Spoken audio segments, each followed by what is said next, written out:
The United States is a huge country, ranking third in the world for both size and population. It has 334 million people, yet almost half the land is uninhabited.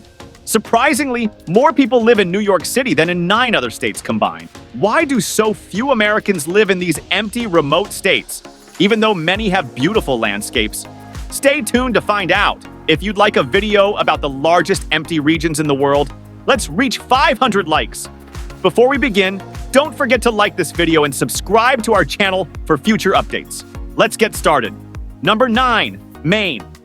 Maine is so far north that it's almost like part of Canada, surrounded by our maple syrup-loving neighbors.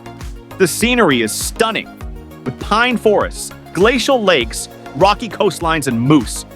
But despite its beauty, Maine has only about 1.385 million residents, especially low compared to other East Coast states. Why? It comes down to the climate and lifestyle.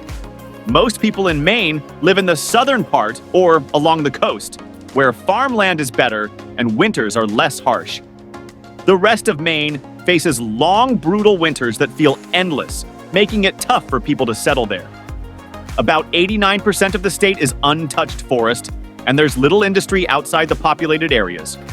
Portland, Maine's largest city, is charming and offers good restaurants and a decent economy. However, Maine is still the most rural state in the U.S., with only 38.7% of its population living in urban areas. Young people often leave in their 20s to find better opportunities elsewhere, and most only think of returning after retirement. With a median age of 44.8 years, Maine has the oldest population in the country. Unless you enjoy snowmobiling on frozen lakes every winter or prefer a slower, quieter life, Maine doesn't attract many young people looking for excitement or career growth. Number 8, Montana. Montana is a land of contrasts, with sprawling farmland in the east and towering mountains and glaciers in the west. It's a paradise for those dreaming of the cowboy lifestyle. However, despite its beauty and vast size of 147,000 square miles, larger than Japan, Montana has just 1.12 million residents, making it one of the least populated states in the U.S., with only 7.5 people per square mile. Why is this big, stunning state so sparsely populated? The answer is simple. Most Americans prefer city life. Millennials and Gen Z are drawn to bustling cities with good jobs, modern amenities, and plenty of entertainment, things Montana lacks. The largest city, Billings, has just around 100,000 residents. And some small towns are so remote that the nearest Walmart can be 2 to 3 hours away. Montana also faces challenges that make it less appealing for many. For starters, home prices are surprisingly high compared to the state's job market and economy. Then there's the harsh weather. Montana winters are notoriously cold and windy, with temperatures plummeting to minus 70 degrees Fahrenheit at Rogers Pass, the lowest recorded in the U.S. outside Alaska. Snow can fall year-round in parts of the state, making the climate extremely challenging for those not prepared for its extremes. While a summer visit to Glacier National Park sounds like a dream, living in Montana full-time feels more like a survival test for many. For those who thrive on adventure and don't mind isolation, Montana's rugged beauty and vast landscapes might be worth it.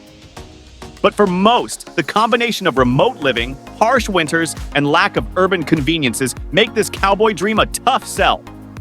Number 7, Rhode Island. Rhode Island and Montana might have similar populations, but that's where their similarities end. While Montana is huge, mountainous, and full of open spaces, Rhode Island is the smallest state in the U.S., covering just 1,034 square miles.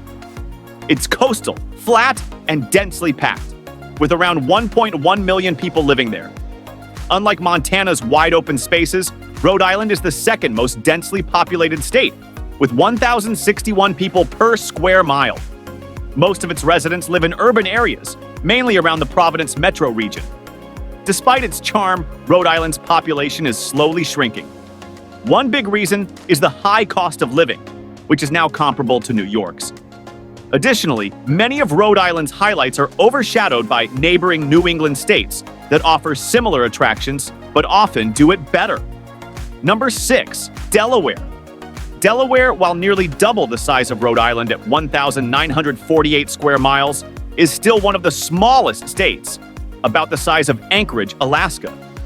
Unlike Rhode Island, which has the mid-sized city of Providence, Delaware's largest city is Wilmington, home to just 70,000 residents.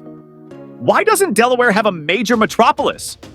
Wilmington had potential but was overshadowed by nearby Philadelphia, just 30 miles away. Philadelphia's strategic location, less prone to storms and closer to other major cities, made it the more logical hub during the country's early development. Additionally, the rest of Delaware lies off the Maine I-95 corridor and historical trade routes, limiting the need for large urban centers. Delaware's economy is also unique. While the state is home to over 2 million corporations due to its tax-friendly laws, these companies don't significantly boost local job creation. A loophole allows them to avoid paying state income tax if they operate elsewhere, meaning they don't contribute much to Delaware's economy. However, Delaware's beaches and low taxes attract retirees, fueling population growth.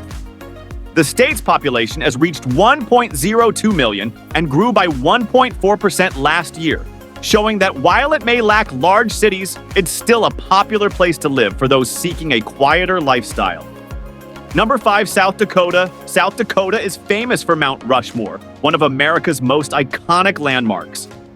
But if you've ever driven through, you've probably seen countless billboards for Wall Drug, a roadside attraction that's hard to forget thanks to its relentless marketing.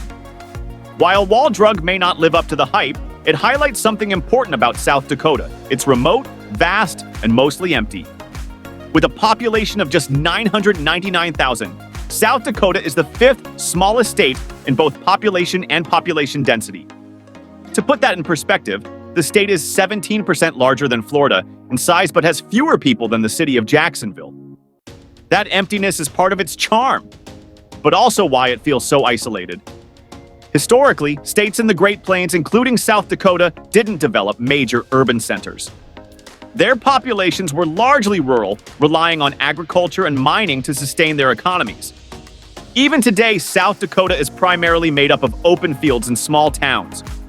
Driving through South Dakota can feel lonelier than traveling through Nebraska or Kansas.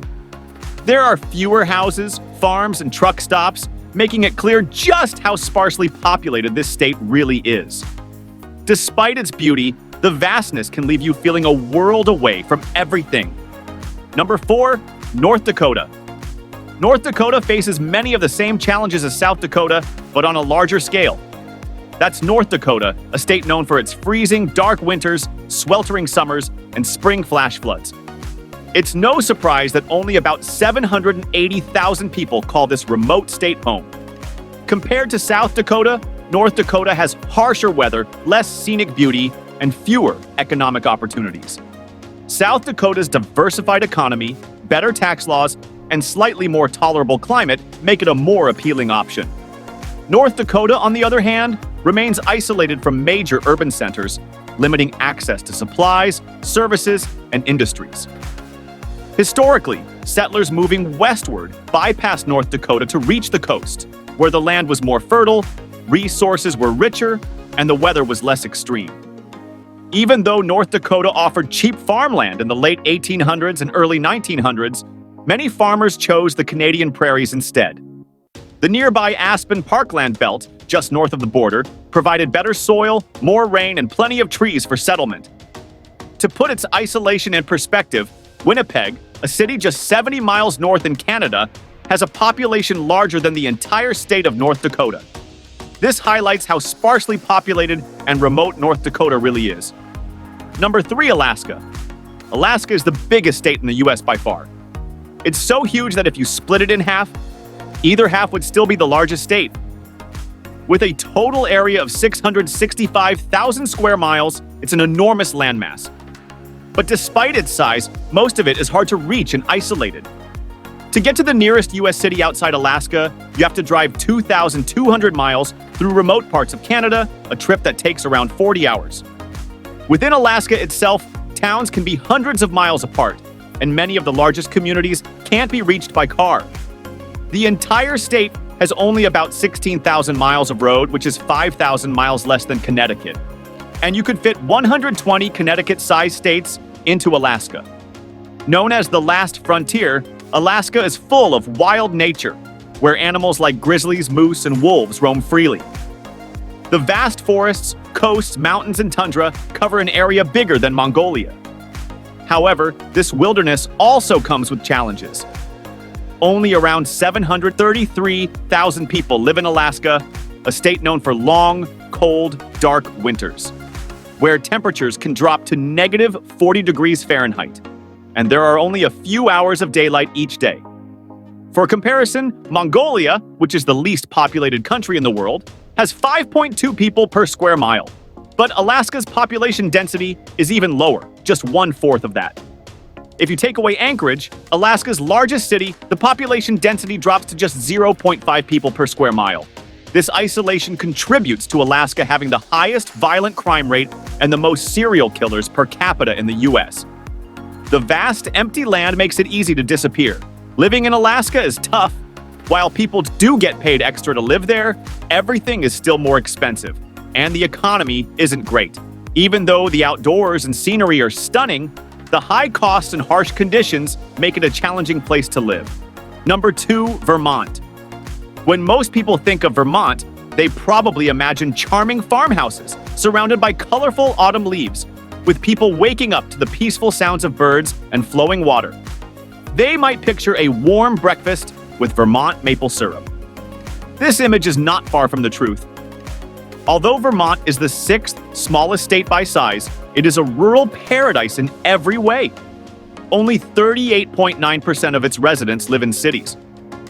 The state's mountainous and forested land makes it hard to build big cities, which is why its population is small, with just 647,000 people. You might be wondering if the real reason Americans don't live in Vermont is because it borders Canada, and maybe people just don't like Canadians. While that's a funny thought, the more likely reason is that Canada is cold. And since Vermont borders Canada, it shares similar cold weather. Most people don't enjoy the cold, which is why many states near Canada have fewer residents. Despite the cold, Vermont's natural beauty, affordable cost of living compared to other New England states, and a strong job market, especially in Burlington, have made it one of the most popular states to move to since 2020. Vermont's charm has attracted many new residents, and it may continue to grow, possibly even surpassing states like Alaska or North Dakota in the future. Number 1, Wyoming.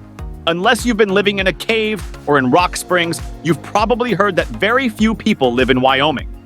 However, very few doesn't mean no one. Wyoming is the 2nd least populated state with just 5.9 people per square mile. There are 581,381 people in total. And while the state has beautiful, hardworking, and friendly people, it also has some of the toughest weather in the country. Living in Wyoming can be tough. The state is windy, remote, rugged, dry, and cold, with few big cities and very limited jobs and services. In fact, if it weren't for the government, Wyoming might not have much of an economy at all. About 25% of the workforce is employed by state or federal jobs. But this lack of population and business also makes Wyoming one of the safest places to buy a home, since there's less competition and more space for everyone. Wyoming's lifestyle is not for everyone, but for those who can handle it, it offers a unique living experience. Thanks for watching. If you enjoyed the video, don't forget to hit the like button, subscribe to our channel for more updates, and share your thoughts in the comments below. We appreciate your support. Thanks again.